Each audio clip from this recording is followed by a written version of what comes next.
Continuando aqui então, né, sobre o contexto do livro de Jó, o livro mais antigo aqui da Bíblia, né?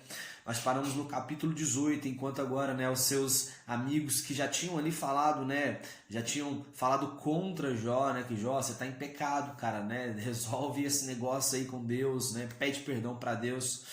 Mas Jó, ele tinha plena consciência, né, de que ele estava limpo diante de Deus. Então, um homem, né, um outro amigo dele chamado Bildade, ele vai dizer assim, olha, Jó, ele era rico, mas agora ele passa fome. Então, né, ele fala sobre a destruição de Jó, sobre ele ter perdido ali todos os seus bens, a sua esposa, né, de agora ele está com essa doença e tudo mais. E Jó, e agora ele vai rebater esse amigo dele. Até quando afligireis a minha alma e me atormentareis com vossas críticas? E ele vai dizer assim, olha, se eu cometi alguma falta, pessoal, isso diz respeito a mim. Por que vocês estão com essa acusação? Sabe, tipo, vocês estão querendo procurar algum motivo, mas se eu errei, esse problema, ora, eu que vou prestar contas aqui para Deus, não é vocês que tem que falar isso, né, para mim, e obrigar a fazer isso. Que, né, é isso que estava em torno aqui, o sentido do que Jó estava querendo dizer era sobre isso. Ele vai dizer agora, né, algo bem forte, que ele vai dizer assim, olha, os meus servos não me obedecem mais, Jó dizendo, os meus servos não me obedecem mais, o meu hálito não é agradável à minha esposa, as crianças zombam de mim, os meus amigos mais íntimos se voltaram contra mim. Jó, ele vai pedir compaixão, pois foi a mão de Deus que feriu, né? E ele vai agora falar uma outra coisa interessante, que ele vai dizer assim, olha, quem dera essas minhas palavras fossem descritas em um livro, ou seja, quem dera que, né, tudo isso que eu estou passando fosse escrito ali num livro histórico, né? Então mal sabia que isso foi realmente ali escrito. Então ele anseia, a Bíblia vai dizer que ele anseia por dia que ele vai encontrar face a face com o Senhor. Então agora, né, o outro amigo chamado Zofar, ele vai dizer assim, olha, não sabes que o riso dos maus é passageiro, mas a alegria dos ímpios dura apenas um momento. E ele vai dizer, ninguém foge da justiça de Deus, Jó. Ou seja, Jó, você teve alegria, você teve riquezas, mas agora você está pagando por isso. Então sempre eles ali, né, martelando, acusando ali a Jó. E Jó agora ele vai tomar mais uma vez a palavra para rebater agora Zofar, dizendo, diz que os ímpios desfrutam seu tempo de vida no conforto da prosperidade e não obedecem ao Senhor. Então, portanto, né, como quereis oferecer-me consolo se vossa doutrina é falsa e nas vossas afirmações há mentiras? Então, Jó sempre convicto de que ele estava, né, realmente certo, de que ele não tinha pecados. Agora, né, seu outro amigo ele vai dizer, olha, pergunta se o ser humano pode ser útil a Deus. E ele também diz assim, olha, se é pela bondade e misericórdia que Deus está o acusando. Porque ele vai dizer, agora ele vai fazer uma afirmação muito contundente aqui contra Jó, que ele vai dizer o seguinte, olha, será que não é por causa da sua maldade que Deus está fazendo isso não? Perceba que ele disse assim, olha, será que é por causa da tua bondade, Jó, que Deus está fazendo isso com você? Ou é por causa da sua maldade? E agora ele vai acusar ele dizendo assim, olha, Jó, você exigia aqui penhores dos seus semelhantes como garantia de empréstimos, extorquia os pobres, não deu água ao sedento e cansado, não deu pão ao faminto, mandou embora das suas terras as viúvas sem qualquer ajuda ou indenização e esmagastes os órfãos. Por esses motivos, ele vai dizer que Jó estava passando essas atormentações, ele acusa ele de que Jó fazia essas coisas, e eram amigos, hein?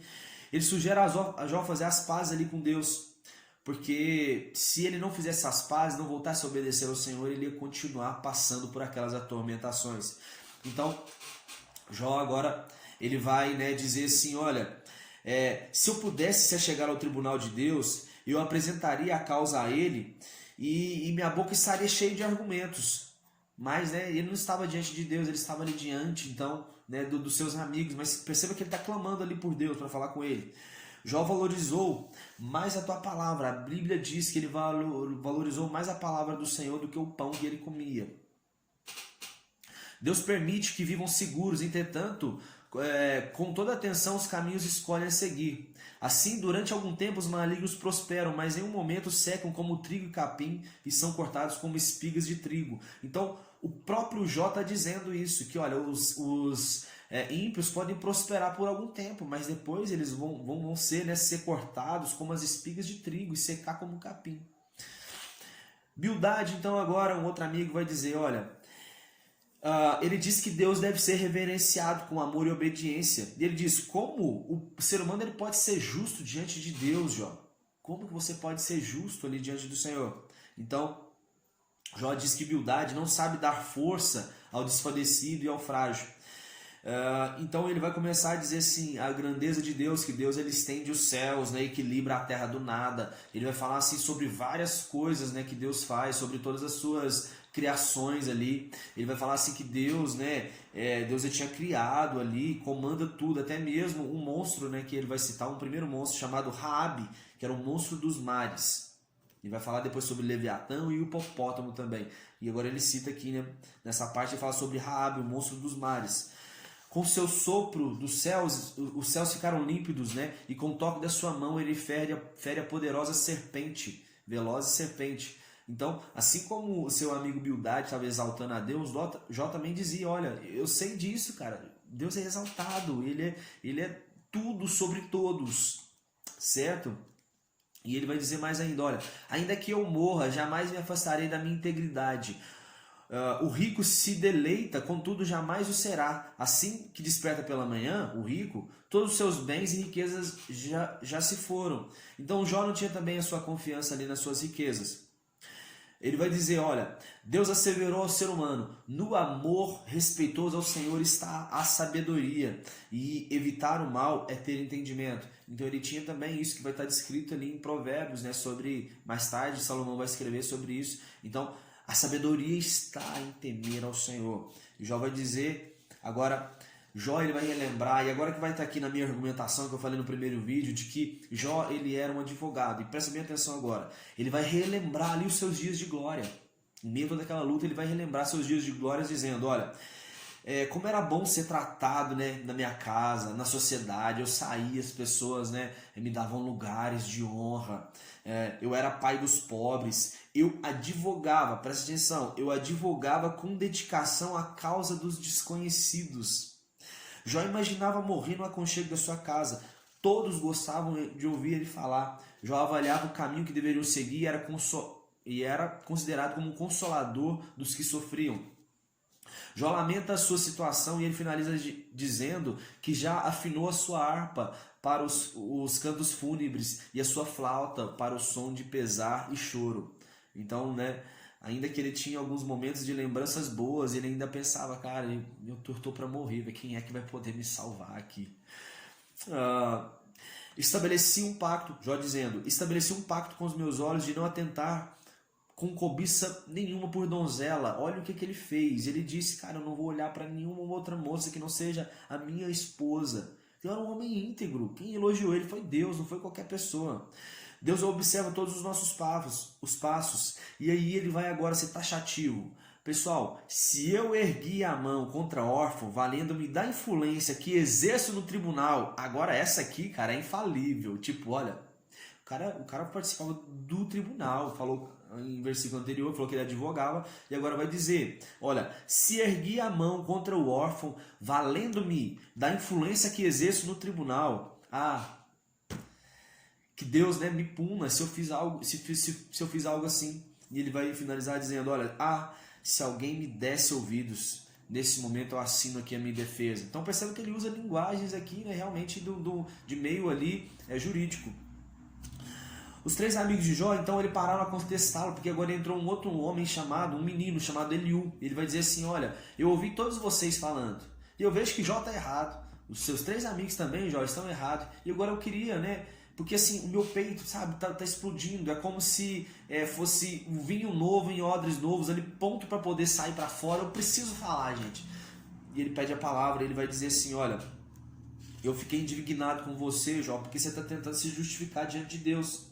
E ele ficou também irado com os amigos de Jó, porque eles não tinham mais nenhum tipo de argumento, mas assim ainda continuavam apresentando acusações contra Jó. Então, ele vai começar a falar agora. Eliú diz que Jó declarou que Deus procurou motivos nele para quebrar sua amizade e que Deus o considerava inimigo. Então, ele vai dizer assim, Jó, nisso aí você está errado, você não tem razão sobre isso. É verdade que Deus ora fala, né, de uma maneira e ora fala de outra. E ele vai dizer uma outra coisa, olha, Deus, ele livra o homem, olha a afirmação que ele faz. Deus, ele livra o homem pelo menos ali 2 ou 3 vezes durante a sua vida inteira. Livra o homem, né, da morte 2 ou 3 vezes durante a sua vida inteira. E ele começa ali um outro discurso dizendo, Jó interrompe dizendo assim, cara, eu sou inocente das coisas que me acusam. E aí Eliú toma a palavra, retoma a palavra e vai dizer, Jó precisava sofrer, né? Jó, você precisa sofrer até o fim por causa, né, do seu modo ímpio de corresponder às circunstâncias. Então pensa, cara, se Jó estava respondendo mal a essas circunstâncias, o que dirá nós, né? Mas são palavras de Eliú. E eu entendia Eliú como um cara que, tipo assim, ele entrou um jovem cheio de sabedoria. Mas isso aqui que ele falou, eu fiquei assim pensando, cara, peraí, Jó falou, ele foi então errado, né? Tá, depois Deus vai repreender ele, mas entenda comigo, você que conhece bem um livro, avalie essa resposta aqui de Eliú. Então Eliú, ele prossegue ali suas afirmações dizendo, pensas de fato que tens o direito de dizer, diante de Deus serei absolvido? Contudo, imaginas que na sua ira Deus parou de castigar e que nem leva muito em consideração o orgulho e a iniquidade dos homens? Assim, Jó, não adianta levar teu discurso em frente, falar demais, porém não saber o que está dizendo. Essas são as palavras de Eliú. Eliú diz ser um homem de conhecimento e de uma mente sã, e ele condena a Jó. Ele diz que a justiça e o castigo de Deus estão sobre a cabeça de Jó. Ele pede para Jó ouvir e refletir sobre a grandeza de Deus. E Eliú diz que Deus não oprime ninguém. Olha só, diz que Deus não oprime ninguém. Quem permitiu essa tentação aqui foi o próprio Deus. Então, né, ao meu ver aqui, Eliú também não estava com toda essa sabedoria toda, não. Ele vai dizer, Deus não despreza nem mesmo os arrogantes. Vamos lá, continuando. Eis que Deus respondeu a Jó no meio de um tufão. Agora, aquilo que Jó estava querendo, lembra? Jó querendo, olha, se eu pudesse aqui, né, poder falar com Deus, minha boca encheria de argumentos, e agora Deus vai aparecer para ele no meio de um tufão e vai dizer, quem é esse que busca turvar os meus desígnios com palavras sem conhecimento? Deus pergunta assim, Jó, onde você estava quando eu estabeleci os limites, os alicerces da terra? Onde você estava, Jó? Deus fala da sua grandeza e dos feitos que só Ele pode fazer, de tudo que Ele governa. Deus vai começar a falar toda a sua grandeza ali para Jó, e Jó ouvindo tudo ali calado. Deus fala do seu domínio sobre os animais, sobre a beleza e a perfeição entre eles, e Ele vai continuar dizendo, porventura, aquele que contende com Shaddai, o Todo-Poderoso, terá argumentos de contestá-lo? Que responda, pois, a Deus aquele que o censura. Ou seja, responda, Jó. Jó, você está me questionando? Pô, me responda. E aí, Jó, nesse momento, em sinal de profunda humildade, ele vai dizer assim, Senhor, eu sou pecador. Como posso dignar-me a responder-te? Pelo contrário, tapa minha boca com as minhas mãos para evitar más palavras. E agora, a Bíblia diz que, uma outra vez, Deus agora no meio de um redemoinho vai vir novamente falar com Jó. Ele diz, prepara-te como ser humano que és, e eu te indagarei e tu me responderás. Tu me submeterás a juízo, Jó? Haverás de condenar-me para te justificar? Atenta para o hipopótamo estranho que eu criei, né? As forças dos lombos que ele tem. Ele vai falar agora, Deus, de um hipopótamo grande que ele havia criado, que vivia ali no meio dos pântanos, nos esconderijos ali, né? Dos pântanos, dos lotos, dos juncos. E Deus, ele dominava sobre esse hipopótamo. E será que, Jó, você consegue dominar sobre esse grande animal? Foi eu que criei, eu domino sobre ele. Deus, ele começa a dizer assim, olha, quem primeiro me deu algo que eu lhe deva pagar? Tudo que há debaixo dos céus a mim pertence. Quem me deu alguma coisa? Jó, pelo menos ele tinha essa consciência, a gente viu isso para trás. Mas Deus está querendo mostrar, olha, Jó, você tipo assim, em algum momento você começou a extravasar nas suas palavras, como foi dito, então agora, peraí, deixa eu te colocar você no seu lugar. E aí Deus vai falar sobre o Leviatã, aquele monstro que ele também havia criado, né, que é dito também como crocodilo monstro. Mas o Leviatã é descrito aqui que ele tinha, olha, grandes escamas em forma de escudo. Peraí, escamas, já vamos lembrar aqui agora, né, de um dinossauro, cheio de escamas. Agora, para dar mais argumentos de ser um dinossauro, da sua boca saem tochas. O seu espirro chega a produzir lampejos de luz. Meu Deus, o que é isso? Se não for um dinossauro. Da sua boca, né, saem tochas, saltam fagulhas de fogo e estalam. De pé, os poderosos se apavoram. As flechas e as fundas que os pessoal atira nele, isso não causa nada no Leviatã. Deixa para trás de si, no mar, um rastro cintilante parecendo um cabelo, ou seja, é como se fosse um Titanic 10 vezes maior, né, passando ali no mar, e ficava aquele cabelo, aquele rastro ali. Então esse era o Leviatã, esse era um grande, né, até então um dinossauro. Por isso que o livro de Jó é tido ele como um dos livros mais antigos da Bíblia também, porque fala que exatamente aqui, todas as características são de um dinossauro. E Deus vai dizer isso, argumentando isso para Jó, dizendo, olha, você pode conter esse monstro, tipo, esse monstro está sobre o meu domínio, Jó, coloca no seu lugar, tipo, sabe, eu sou grande. Jó reconhece que abordou assuntos sobre modo complexos. De fato, meus ouvidos já tinham ouvido a teu respeito, contudo, agora os meus olhos contemplam a tua face. E Jó, nesse momento, ele se arrepende. Então, Deus agora ele vai declarar a Elifaz, que estava indignado com ele e seus amigos, né? Pois não falaram a verdade sobre Deus. No entanto, Jó falou a verdade sobre Deus. A questão do pecado de Jó, aliás, né, do seu erro aqui de Jó, foi ele, talvez nas suas palavras, querer às vezes, né, dizer, olha Deus, por que eu estou passando por isso? Era uma murmuração que ele estava fazendo ali. Mas, né, quanto ao falar de Deus, Jó, ele foi correto, é isso que Deus está dizendo agora. Então Deus vai pedir ali para que Zofar, Bildade e Elifaz, que eles peguem ali 7 novilhos e 7 carneiros e leve ele para Jó interceder ali por eles, porque Deus iria ouvir a oração de Jó e ia perdoar eles. Então, após Jó ali interferir, a gente já finaliza aqui sobre os seus amigos, né? Deus faz Jó prosperar novamente. Então, todos os seus irmãos, irmãs e os seus amigos ali foram até a casa de Jó para poder ali comemorar com ele, consolar com ele. E a Bíblia diz que cada um lhe deu uma moeda de prata e um anel de ouro. Todos os seus amigos, colegas, todos ali. E agora, Deus vai restituir tudo em dobro ali para Jó. Jó ele tinha 7.000 ovelhas, agora ele vai ter 14.000 ovelhas. Antes ele tinha 3.000 camelos, agora ele vai ter 6.000 camelos. E antes ele tinha 500.000 juntas de bois e jumentos, e agora ele vai ter 1.000 juntas de bois e jumentos. E nasceram mais 7 filhos e 3 filhas. A Bíblia relata os nomes das filhas, que são Yeminá, Quetsiá e Queren-apu. Então, Jó, né, ele vai repartir toda a sua herança ali com seus filhos. Depois disso ele viveu ainda mais 140 anos e ele viu ali até sua 4ª geração, ou seja, viu até os seus bisnetos. Então, Jó ele vai agora falecer, né, realizado e em idade avançada. E assim a gente finaliza aqui esse belíssimo livro aqui sobre esse grande homem chamado Jó. Que Deus possa nos abençoar muito e que você possa estar cada dia mais crescendo na graça e no conhecimento do Senhor. Tamo junto, fiquem com Deus e até